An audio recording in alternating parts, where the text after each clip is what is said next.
I don't know what happened to the last attempt, but somehow I lost you. So, Dean Ronanovich, from the Dean of the Azrieli Graduate School of Jewish Education and Administration at Yeshiva University. And I want to share some thoughts about the psychology of empathy and how we can personally experience Yetziat Mitzrayim, the exodus from Egypt. We've been asking ourselves a lot in this past month how things are different. Why is this trip to the grocery store different than ever before? But even though our Seders will be very different than we expected, there will come a moment in the Seder when I get incredibly emotional, when I get teary. It's when we say, "B'kol dor vador chayav adam lirot et atzmo ki'ilu hu yatsa miMitzrayim." In every generation, every person must view themselves as if they themselves went out from Egypt. We're required to be at the Seder table as ourselves, but at the same time, to be the slaves that left Egypt centuries ago. I can't think of another time in Jewish life or in the in Jewish practice when we're asked to do this. There are other holidays and other events when we are supposed to feel something or when we're supposed to do something. For example, on Sukkot, we live in booths to remember the experience in the desert. And on Hanukkah, we light menorahs to commemorate the rededication of the Beit HaMikdash, of the temple in Jerusalem. On Purim, we're told to feel something. We're to feel happy. On Yom Kippur, we're to feel remorseful. But only on Pesach night, only on Seder night, are we told that we have to have an experience of people long ago. We have to actually feel it as if we are living it. So I'd like to explore this empathy requirement. I'd like to unpack a bit what empathy is and what the Haggadah is asking of us. And then I'd like to consider two compelling reasons for why it's a requirement of our Seder. So here's the dictionary definition of empathy. It is the action of understanding, being aware of, being sensitive to, and vicariously experiencing the feelings, thoughts, and experience of another, of either the past or present, without having the feelings, thoughts, and experience fully communicated in an objectively explicit manner. It's, in other words, being able to vicariously experience another's feelings. Neuroscience has proven that not only is this integral to who we are, but it's integral to survival of the species. It's how moms learn to care for their infants. We feel the pain of our crying children. We begin to understand their experience, and we go and help them. We are actually built with something called mirror neurons. Those are nerve cells that are pre-wired to allow us to feel the pain of others. And there's extensive research showing that when we watch, for example, a video of someone's arm being injured, our nervous system will actually experience the pain as well. Now, psychology generally understands empathy as having two components or two versions. The affective version of empathy, which is feeling another person's pain, and the cognitive component of empathy, which is being able to put yourself in another person's shoes, to take their perspective, to see the world through their eyes.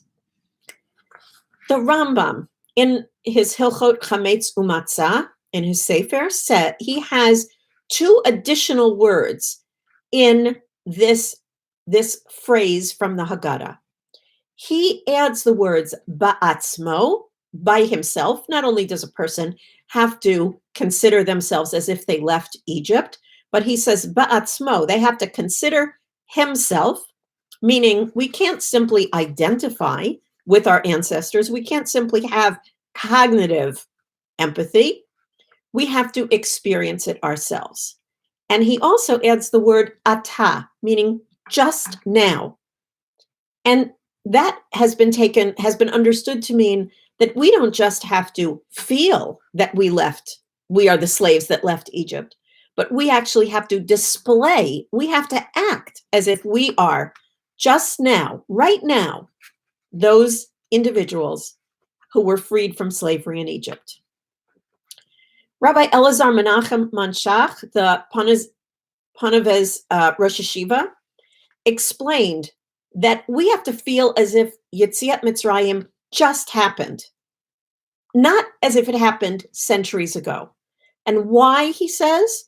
Because the emotional excitement that we feel in a moment of personal salvation is incredibly powerful and strong. In contrast, reliving, or not reliving, remembering a moment, as important as that moment was and is to us, it's never the same as when we're actually living through it.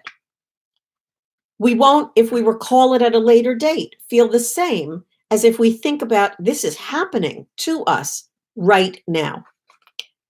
And with an even clearer sense of our empathic mission on Seder night, the Lubavitcher Rebbe says, we can't simply generate the feeling of a freed slave. It's not enough to say, okay, I get it. I'll try to feel as if I'm a person who was recently liberated. No. The Lubavitcher Rebbe says it is very specific. We have to feel as if we are a very particular slave, a slave to Pharaoh in Egypt, who has just now experienced the transition from Pharaoh's harsh treatment to the redemption of God's freedom. This extreme empathy, by the way, being able to literally feel as if something happened to us and not another person, is not the normal way the human psyche works. In fact, there's only one psychological parallel to living a past moment as if you're experiencing it right now, living something that happened perhaps to someone else as if it's happening to you. And that happens exclusively in post-traumatic individuals with post-traumatic stress disorder.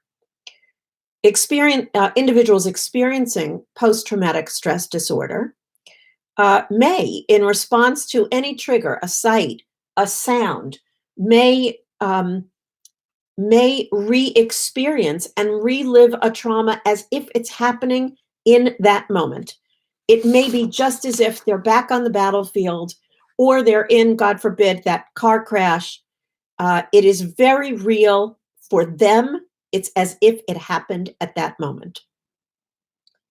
So we've established what empathy is, and we've established the extreme empathy that's required of us on Seder night, and that it isn't a typical or easy human response.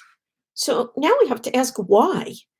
What is the purpose? What were the Balei Haggadah? What were they putting this in the Seder? Why is this a requirement? What does this requirement teach us, and what purpose does it serve? Rav Chaim Friedlander in the Siftei Chaim states clearly that this obligation, lirot et atzmo, to see oneself as if you went out of Egypt, is not a goal, but a means to an end. And what he identifies as the true purpose is one of the reasons I would suggest and bring other sources to endorse that we have these psukim in these sentences, this commandment, this obligation in our Seder. One of the clear purposes, the means to the end, Rav Friedlander says, is to have us express our deep and genuine gratitude to God, to Hashem. It is only, he says, through experiencing the Exodus ourselves that we could feel a deep and powerful personal need to thank our Redeemer. This isn't something that was done to a third party. This is something that was done to us, and therefore our thanks are going to be heartfelt and genuine and really from the depth of our being. I want to actually thank my son, Gabi Novik, who gave me another supporting source. Just by coincidence, he happened to write a Devar Torah for NCSY Israel's Haggadah Companion. And he also provides a supporting source for this notion that we need to see ourselves as redeemed slaves in order to generate gratitude to God. In his Devar Torah, he asks the question, why when the Haggadah goes on to tell the story of our experience in Egypt, it begins with the Torah sentences with psukim from Sefer Devarim, from the book of Devarim. In fact, from Parshat Kitavo, from that Parsha. Why not? We're talking about Exodus. Why not take the descriptive sentences that tell the entire story of the Exodus? Why not take those sentences to introduce the section of the Haggadah that is going to tell us the story of Yetziat Mitzrayim, that's going to tell us about leaving Israel? The verses in Exodus, Gabi Novik, my son, notes, I have to give credit, are written in the third person. They tell the story. They're a narrative of events that happened, and in the third person, that happened to someone or some other entity. They happened to Bnei Israel. They happened to the children of Israel when they were slaves to Paro, to our ancestors. Look at the contrast of the verses in Devarim. The verses in Devarim come after we have already been redeemed into the promised land, and we're given the commandment to bring bikurim, to bring the first fruits as our thanks to God. And what is a person who's bringing this offering of thanks to God supposed to say? Those are the verses in Devarim that are repeated in our Haggadah. The verses start, "My father was a fugitive Aramean. He went down to Egypt. The Egyptians dealt harshly with us and oppressed us. They imposed heavy labor upon us. We cried to the Lord, the God of our fathers, and the Lord heard our plea and saw our plight, our misery, and our oppression. The Lord freed us from Egypt with a mighty hand, by an outstretched arm, an awesome power, and by signs and wonders." The Haggadah speaks first before we go into the narrative and the story. It starts in the first person. We talk about my father and our experience. That's one reason for extreme empathy. Bring us to a place where we experience it so that we can be gracious, that we can show gratitude for all that's been done for us. What's the second reason? Why else should we be put in a position of having to use beyond imagination and beyond empathy to feel as if we ourselves were taken from Egypt, were redeemed from Egypt? The Chatam Sofer writes on Parshat Kitetse that we're made to feel like slaves on Seder night so that we will have empathy for those less fortunate. In Kitetse, in that Parsha, he's speaking particularly about the Torah psukim, the Torah segments that discuss how we're to relate to the stranger and the convert amongst us. But there are many, many references throughout the Torah, throughout our liturgy, that connect us to our experience as slaves, and therefore to our obligation to empathize with the plight of others and to the social responsibility that is a natural, not only the stranger or the convert, but also the widow, but also the impoverished. There are so many statements of how we need to think about the situation and be empathic for those who are suffering and who are less fortunate than us. Rav Soloveitchik, in his beautiful work, Kol Dodi Dofek, writes about the nature of empathy for the Jewish people in words that seem just so unbelievably powerful and appropriate to what we are going through now. He writes, and I'm going to read his beautiful and unbelievably meaningful words. A feeling of empathy is a basic fact in the consciousness of shared Jewish fate. The suffering of one segment of the nation, prayer, the cry, and the consolation were formulated in the plural. Supplications, prayers, and requests that emerge from the depths of travail are not confined to the suffering and affliction of the groaning individual. They encompass the needs of the entire community. And he goes on to say what we all know. When there is a sick person in one's house, one prays not only for that person, but for all the sick of Israel. When one enters the house of a mourner to comfort him and to wipe the tear from the bereaved's sad face, he directs his words of condolence to all the mourners of Zion and Jerusalem. And whether we are in a house of mourning, by the way, with one Avel, with one mourner, or with many mourners, we always comfort in the plural.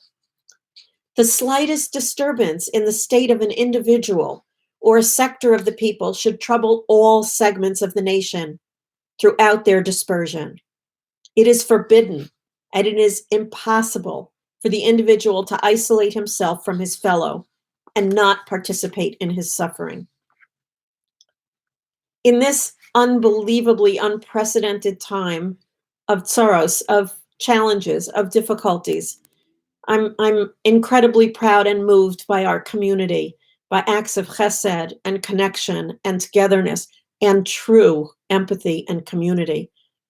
But I'm also, as the dean of the Azrieli Graduate School of Jewish Education, unbelievably moved by the skill, the talent, the dedication, and the passion of Jewish educators who, days before Pesach, with their own children at home, who they are now also homeschooling, have done the most remarkable and unbelievable pivot in the history of education and have stayed connected with their students, continued committed to their students' learning and their students' well-being, their students' spiritual, social, emotional, and academic lives.